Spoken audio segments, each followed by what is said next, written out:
ಸತ್ಯಪ್ರಮಾಣ ಅಂತ ಒಂದು ನಾಟಕ ಮಾಡಿಸಿದ್ರು. ರೂಪಾಂತರ ಅಂತ ಒಂದು ನಾಟಕ ಮಾಡಿಸಿದ್ರು. ಎಸ್ ಮೂರ್ತಿ ಅವರೇ ಬರೆದಿದ್ದು. ನಮ್ಮ ಹೆಚ್ ಜಿ ಸೋಮಶೇಖರ್ ಹೋಗ್ಬಿಟ್ರಲ್ಲ, ದತ್ತಾನ ಅವ್ರ ಅಣ್ಣ, ಅವರು ಡೈರೆಕ್ಟ್ ಮಾಡಿದ್ದು. ಆ್ಯಕ್ಚುಲಿ ನಾಟಕದ ಶಿಬಿರದ ಡೈರೆಕ್ಟ್ರು.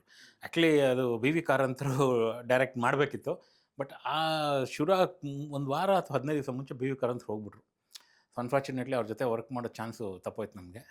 ಎನಿವೆ ನಾವು ಏನು ಮಾಡೋಕ್ಕಾಗಲ್ಲ. ಅದು ಅವರು ಡೈರೆಕ್ಟ್ ಮಾಡಿದ ನಾಟಕ ಅದು ಹೆಚ್ ಜಿ ಸೋಮಶೇಖರ್ ಅವರು. ಅದರಲ್ಲಿ ಮಾಡಿ ಅದು ತುಂಬ ಇಂಟ್ರೆಸ್ಟಿಂಗ್. ಅದಕ್ಕೆ ಸೇರ್ಕೊಂಡಿದ್ದು ಒಳ್ಳೆ ಮಜಾ ಇದೆ. ಆಮೇಲೆ ನನಗೆ ಕುತೂಹಲ ಕೆರಳ್ಬಿಡ್ತು. ಅಲ್ಲಿ 1 ಮಂತ್ ಆದಮೇಲೆ ಗೊತ್ತಲ್ಲ ನಾಟಕ ಹೆಂಗೆ ಎಳ್ಕೊಂಬಿಡುತ್ತೆ ಒಳಗೆ ಅಂತ. ಹೌದೌದು.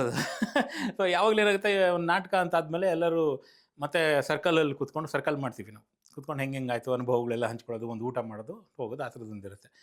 ಸೊ ಇದ್ರಲ್ಲಿ ಮಾಡೋಕೆ ಒಂದಷ್ಟು ಜನ ಸೀನಿಯರ್ಸು ಎಲ್ಲ ಇದ್ದರು. ನನ್ನ ಕಸಿನು ಅವ್ರು ಇನ್ನೊಂದಷ್ಟು ಜನ ಎಲ್ಲ ಇದ್ದರು.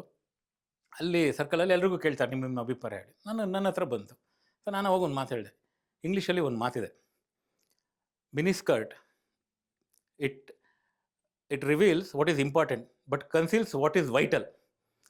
ಅಂದರೆ ಮುಖ್ಯವಾಗಿ ಮಿನಿ ಸ್ಕರ್ಟ್ ಹೆಂಗೆ ಅಂದರೆ ಮುಖ್ಯವಾಗಿರೋದನ್ನು ತೋರಿಸುತ್ತೆ, ಬಟ್ ಅತಿ ಮುಖ್ಯವಾಗಿರೋದನ್ನ ಬಚ್ಚಿಟ್ಬಿಡುತ್ತೆ ಅಂತ.